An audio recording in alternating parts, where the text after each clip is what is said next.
This principle is the most important one and also the most difficult one to honor. It is so important that with just this understanding, you will be able to transcend to the level of existence I call heaven on earth. Being impeccable with your word sounds very simple, but it is very, very powerful.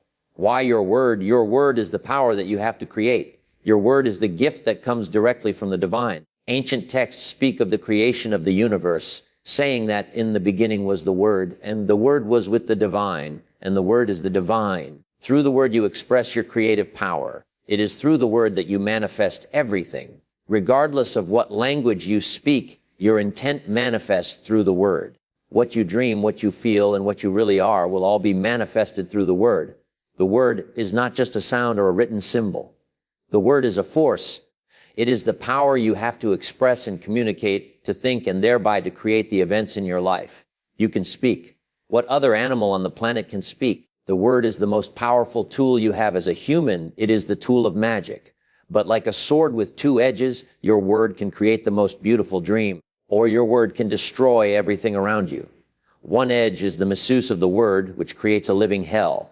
The other edge is the impeccability of the word, which will only create beauty, love, and heaven on earth. Depending upon how it is used, the word can set you free, or it can enslave you even more than you know. All the magic you possess is based on your word. Your word is pure magic, and misuse of your word is black magic. The word is so powerful that one word can change a life or destroy the lives of millions of people. There was once a leader in a powerful nation who, by the use of the word, manipulated a whole country of the most intelligent people. He led them into a world war with just the power of his word. He convinced others to commit the most atrocious acts of violence. He activated people's fear with the word, and like a big explosion, there was killing and war all around the world. All over the world, humans destroyed other humans because they were afraid of each other. His word, based on fear-generated beliefs and agreements, will be remembered for centuries. The human mind is like a fertile ground where seeds are continually being planted. The seeds are opinions, ideas, and concepts. You plant a seed, a thought, and it grows. The word is like a seed, and the human mind is so fertile. The only problem is that too often it is fertile for the seeds of fear. Every human mind is fertile, but only for those kinds of seeds it is prepared for. What is important is to see which kind of seeds our mind is fertile for, and to prepare it to receive the seeds of love. Taking this historical example, we see how seeds of fear were sent out, and they grew very strong and beautifully achieved massive destruction. Seeing the awesome power of the word, we must understand what power comes out of our mouths. One fear or doubt planted in our mind can create an endless drama of events. One word is like a spell, and humans use the word like black magicians, thoughtlessly putting spells on each other. Every human is a magician, and we can either put a spell on someone with our word, or we can release someone from a spell. We cast spells all the time with our opinions. An example, I see a friend and give him an opinion that just popped into my mind. I say, I see that kind of color in your face in people who are going to get cancer.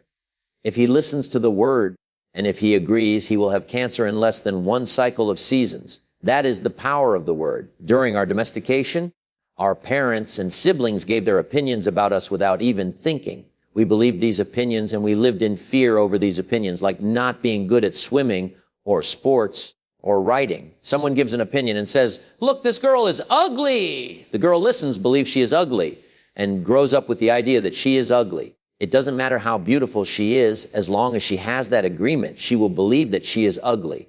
That is the spell she is under. By hooking our attention, the word can enter our mind and change a whole belief for better or for worse. Another example, you may believe you are stupid, and you may have believed this for as long as you can remember. This agreement can be very tricky, causing you to do a lot of things just to ensure that you are stupid. You may do something and think to yourself, I wish I were smart, but I must be stupid or I wouldn't have done that. The mind goes in hundreds of different directions, and we could spend days getting hooked by just that one belief in our own stupidity. Then one day someone hooks your attention and, using the word, lets you know that you are not stupid. You believe what the person says and make a new agreement. As a result, you no longer feel or act stupid. A whole spell is broken just by the power of the word. Conversely, if you believe you are stupid and someone hooks your attention and says, yes, you are really the most stupid person I have ever met, the agreement will be reinforced and become even stronger. Now let us see what the word impeccability means. Impeccability means without sin. Impeccable comes from ancient language meaning sin. The prefix means without, so impeccable means without sin. Religions talk about sin and sinners, but let's understand what it really means to sin. A sin is anything that you do which goes against yourself. Everything you feel or believe or say that goes against yourself is a sin. You go against yourself when you judge or blame yourself for anything. Being without sin is exactly the opposite. Being impeccable is not going against yourself. When you are impeccable, you take responsibility for your actions, but you do not judge or blame yourself. From this point of view, the whole concept of sin changes from something moral or religious to something common sense. Sin begins with rejection of yourself. Self-rejection is the biggest sin that you commit. In religious terms, self-rejection is a mortal sin, which leads to death. Impeccability, on the other hand, leads to life. Being impeccable with your word is not using the word against yourself. If I see you in the street and I call you stupid, it appears that I'm using the word against you. But really, I'm using my word against myself, because you're going to hate me for this, and your hating me is not good for me. Therefore, if I get angry and with my word send all that emotional poison to you, I'm using the word against myself. If I love myself, I will express that love in my interactions with you, and then I am being impeccable with the word, because that action will produce a like reaction. If I love you, then you will love me. If I insult you, you will insult me. If I have gratitude for you, you will have gratitude for me. If I'm selfish with you, you will be selfish with me. If I use the word to put a spell on you, you are going to put a spell on me. Being impeccable with your word is the correct use of your energy. It means to use your energy in the direction of truth and love for yourself. If you make a commitment with yourself to be impeccable with your word, just with that intention, the truth will manifest through you and clean all the emotional poison that exists within you. But making this commitment is difficult because we have learned to do precisely the opposite. We have learned to lie as a habit of our communication with others, and more importantly, with ourselves. We are not impeccable with the word. The power of the word is completely misused in hell. We use the word to curse, to blame, to find guilt, to destroy. Of course, we also use it in the right way, but not too often. Mostly we use the word to spread our personal poison, to express anger, jealousy, envy, and hate. The word is pure magic, the most powerful gift we have as humans, and we use it against ourselves. We plan revenge. We create chaos with the word. We use the word to create hate between different races, between different people, between families, between nations. We misuse the word so often, and this misuse is how we create and perpetuate the dream of hell. Misuse of the word is how we pull each other down and keep each other in a state of fear and doubt, because the word is the magic that humans possess, and misuse of the word is black magic. We are using black magic all the time without knowing that our word is magic at all. There was a woman, for example, who was intelligent and had a very good heart. She had a daughter whom she adored and loved very much. One night she came home from a very bad day at work, tired, full of emotional tension, and with a terrible headache. She wanted peace and quiet, but her daughter was singing and jumping happily. The daughter was unaware of how her mother was feeling. She was in her own world, in her own dream. She felt so wonderful, and she was jumping and singing louder and louder, expressing her joy and her love. She was singing so loud that it made her mother's headache even worse, and at a certain moment the mother lost control. Angrily, she looked at her beautiful little girl and said, "Shut up! You have an ugly voice. Can you just shut up?" The truth is that the mother's tolerance for any noise was non-existent. It was not that the little girl's voice was ugly, but the daughter believed what her mother said, and in that moment she made an agreement with herself. After that, she no longer sang because she believed her voice was ugly and would bother anyone who heard it. She became shy at school, and if she was asked to sing, she refused. Even speaking to others became difficult for her. Everything changed in the little girl because of this new agreement. She believed she must repress her emotions in order to be accepted and loved. Whenever we hear an opinion and believe it, we make an agreement, and it becomes part of our belief system. This little girl grew up, and even though she had a beautiful voice, she never sang again. She developed a whole complex from one spell. This spell was cast upon her by the one who loved her the most, her own mother. Her mother didn't notice what she did with her word. She didn't notice that she used black magic and put a spell on her daughter. She didn't know the power of her word, and therefore she isn't to blame. She did what her own mother, father, and others had done to her in many ways. They misused the word. How many times do we do this with our own children? We give them these types of opinions, and our children carry that black magic for extended periods. People who love us do black magic on us, but they don't know what they do. That is why we must forgive them. They don't know what they do. Another example, you awake in the morning feeling very happy. You feel so wonderful. You stay 1 or 2 hours in front of the mirror making yourself beautiful. Well, one of your best friends says, "What has happened to you? You look so ugly. Look at the dress you are wearing. You look ridiculous." That's it. That is enough to put you all the way down in hell. Maybe this friend just told you this to hurt you. And she did. She gave you an opinion with all the power of her word behind it. If you accept the opinion, it becomes an agreement now. And you put all your power into that opinion. That opinion becomes black magic. These types of spells are difficult to break. The only thing that can break a spell is to make a new agreement based on truth. The truth is the most important part of being impeccable with your word. On one side of the sword are the lies, which create black magic, and on the other side of the sword is the truth, which has the power to break the spell of black magic. Only the truth will set us free. Looking at everyday human interactions, imagine how many times we cast spells on each other with our word. Over time, this interaction has become the worst form of black magic, and we call it gossip. Gossip is black magic at its very worst because it is pure poison. We learned how to gossip by agreement. When we were children, we heard the adults around us gossiping all the time, openly giving their opinions about other people. They even had opinions about people they didn't know. Emotional poison was transferred along with the opinions, and we learned this as the normal way to communicate. Gossiping has become the main form of communication in human society. It has become the way we feel close to each other because it makes us feel better to see someone else feel as badly as we do. There is an old expression that says, "Misery likes company," and people who are suffering in hell don't want to be all alone. Fear and suffering are an important part of the dream of the planet. They are how the dream of the planet keeps us down. Using the analogy of the human mind as a computer, gossip can be compared to a computer virus. A computer virus is a piece of computer language written in the same language all the other codes are written in, but with a harmful intent.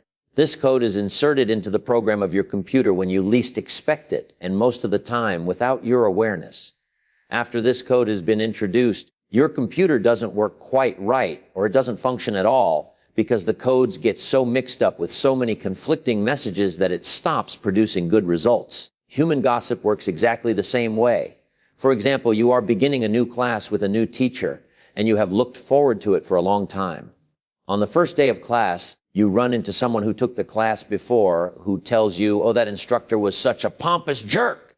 He didn't know what he was talking about, and he was a pervert too. So watch out." You are immediately imprinted with the word and the emotional code the person had when saying this, but what you are not aware of is his or her motivation in telling you. This person could be angry for failing the class or simply making an assumption based on fears and prejudices, but because you have learned to ingest information like a child, some part of you believes the gossip and you go on to the class. As the teacher speaks, you feel the poison come up inside you and you don't realize you see the teacher through the eyes of the person who gave you that gossip. Then you start talking to other people in the class about this, and they start to see the teacher in the same way as a jerk and a pervert.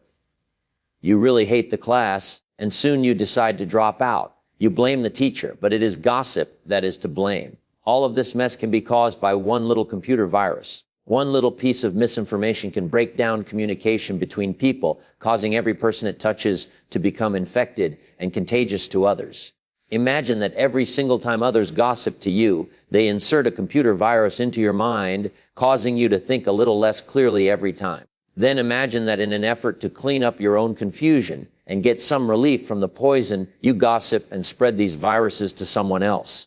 Now imagine this pattern going on in a never-ending chain between all the humans on Earth. The result is a world full of humans who can only read information through circuits that are clogged with a poisonous, contagious virus. Once again, this poisonous virus is what ancient wisdom traditions called the chaos of 1,000 different voices, all trying to talk at once in the mind. Even worse are the black magicians or computer hackers who intentionally spread the virus. Think back to a time when you or someone you know was angry with someone else and desired revenge. In order to seek revenge, you said something to or about that person with the intention of spreading poison and making that person feel bad about themselves. As children, we do this quite thoughtlessly, But as we grow older, we become much more calculated in our efforts to bring other people down. Then we lie to ourselves and say that person received a just punishment for their wrongdoing. When we see the world through a computer virus, it is easy to justify the cruelest behavior. What we don't see is that misuse of our word is putting us deeper into hell. For countless seasons, we have received the gossip and spells from the words of others, but also from the way we use our word with ourselves. We talk to ourselves constantly, and most of the time we say things like, "Oh, I look fat, I look ugly. I'm getting old, I'm losing my hair. I'm stupid, I never understand anything. I will never be good enough, and I'm never going to be perfect." Do you see how we use the word against ourselves? We must begin to understand what the word is and what the word does. If you understand this principle of being impeccable with your word, you begin to see all the changes that can happen in your life. Changes first in the way you deal with yourself, and later in the way you deal with other people, especially those you love the most. Consider how many times you have gossiped about the person you love the most to gain the support of others for your point of view. How many times have you hooked other people's attention and spread poison about your loved one in order to make your opinion right? Your opinion is nothing but your point of view. It is not necessarily true. Your opinion comes from your beliefs, your own ego, and your own dream. We create all this poison and spread it to others just so we can feel right about our own point of view. If we adopt this understanding and become impeccable with our word, any emotional poison will eventually be cleaned from our mind and from our communication in our personal relationships, including with our pet dog or cat. Impeccability of the word will also give you immunity from anyone putting a negative spell on you. You will only receive a negative idea if your mind is fertile ground for that idea. When you become impeccable with your word, your mind is no longer fertile ground for words that come from black magic. Instead, it is fertile for the words that come from love. You can measure the impeccability of your word by your level of self-love. How much you love yourself and how you feel about yourself are directly proportionate to the quality and integrity of your word. When you are impeccable with your word, you feel good. You feel happy and at peace. You can transcend the dream of hell just by making the commitment to be impeccable with your word. Right now, I am planting that seed in your mind. Whether or not the seed grows depends upon how fertile your mind is for the seeds of love. It is up to you to make this commitment with yourself. I am impeccable with my word. Nurture this seed, and as it grows in your mind, it will generate more seeds of love to replace the seeds of fear. This understanding will change the kind of seeds your mind is fertile for. Be impeccable with your word. This is the essential understanding that you should embrace if you want to be free, if you want to be happy, if you want to transcend the level of existence that is hell. It is very powerful. Use the word in the correct way. Use the word to share your love. Use white magic beginning with yourself. Tell yourself how wonderful you are, how great you are. Tell yourself how much you love yourself. Use the word to break all those teeny, tiny agreements that make you suffer. It is possible. It is possible because I did it and I am no better than you. No, we are exactly the same. We have the same kind of brain, the same kind of bodies. We are humans. If I was able to break those agreements and create new agreements, then you can do the same. If I can be impeccable with my word, why not you? Just this one understanding can change your whole life. Impeccability of the word can lead you to personal freedom, to huge success and abundance. It can take away all fear and transform it into joy and love. Just imagine what you can create with impeccability of the word. With the impeccability of the word, you can transcend the dream of fear and live a different life. You can live in heaven in the middle of thousands of people living in hell because you are immune to that hell. You can attain the kingdom of heaven from this one commitment. Be impeccable with your word. Understanding the depth of this principle requires us to explore how we have been conditioned to use words carelessly throughout our lives. From the moment we learn to speak, we are taught patterns of communication that either serve us or harm us. The family environment in which we grow up becomes the first classroom where we learn whether words are weapons or tools of creation. When children hear their parents speaking negatively about themselves, criticizing their own bodies, intelligence, or worth, those children absorb this pattern as normal behavior. They learn that it is acceptable, even expected, to turn words against oneself. The internal dialogue we maintain is perhaps the most powerful use of the word in our entire existence. This constant stream of thoughts, judgments, and commentary runs through our minds from the moment we wake until we fall asleep. For most people, this internal voice is harsh, critical, and unforgiving. It repeats the same negative messages over and over, reinforcing beliefs that limit our potential and diminish our experience of life. The tragedy is that we rarely question this voice or examine whether what it tells us is actually true. When you pay attention to your self-talk, you begin to notice patterns that have been running for decades. These patterns often originated from specific moments in childhood when someone planted a seed of doubt or criticism. Perhaps a teacher said you were not good at mathematics, and from that moment forward, your internal voice has repeated this limitation every time you encounter numbers. Perhaps a peer made fun of your appearance during adolescence, and since then your internal dialogue has been filled with criticism about your looks. These seeds, once planted, grow into entire belief systems that shape how we see ourselves and how we move through the world. The power of the word to shape reality becomes evident when we observe how language creates our emotional states. The words we choose to describe our experiences directly influence how we feel about those experiences. If you describe a challenging situation as a disaster, your emotional response will be one of overwhelm and defeat. If you describe the same situation as a learning opportunity, your emotional response shifts toward curiosity and growth. The external facts remain the same, but the words you use to frame those facts create entirely different internal realities. This principle extends beyond how we speak about our own experiences to how we speak about other people. When you describe someone as difficult, every interaction with that person will be filtered through this label. You will notice and remember the moments that confirm their difficulty while overlooking moments that contradict this assessment. Your word has created a spell that influences not only how you perceive this person, but also how you behave toward them, which in turn influences how they behave toward you. The word becomes a self-fulfilling prophecy, creating the very reality it describes. Consider the workplace environment where words create entire cultures. In organizations where leaders speak about employees as resources to be managed, the culture becomes transactional and mechanical. In organizations where leaders speak about team members as valued contributors with unique talents, the culture becomes collaborative and innovative. The words chosen by those in positions of influence ripple throughout the entire system, shaping beliefs, behaviors, and outcomes. This demonstrates that the word carries power not just in intimate relationships, but in all social structures. The digital age has amplified the power and reach of our words exponentially. Social media platforms allow us to broadcast our thoughts to hundreds or thousands of people instantly. This technological capability has not been matched by an increase in wisdom about how to use words responsibly. People type comments and messages without considering the impact those words will have on the recipients. The anonymity and distance provided by screens makes it easier to use words carelessly, to gossip, criticize, and spread poison without witnessing the direct harm caused. Online communication has created new forms of collective spell casting where groups of people unite around shared narratives, often based on partial information or misunderstanding. These narratives spread rapidly, gaining power as more people add their words to the chorus. Reputations can be destroyed, movements can be launched, and mass emotional reactions can be triggered all through the use of words typed on keyboards. The speed and scale of this phenomenon makes it more important than ever to understand the principle of being impeccable with your word. Breaking free from patterns of negative self-talk and harmful communication with others requires consistent practice and awareness. It is not enough to intellectually understand that words have power.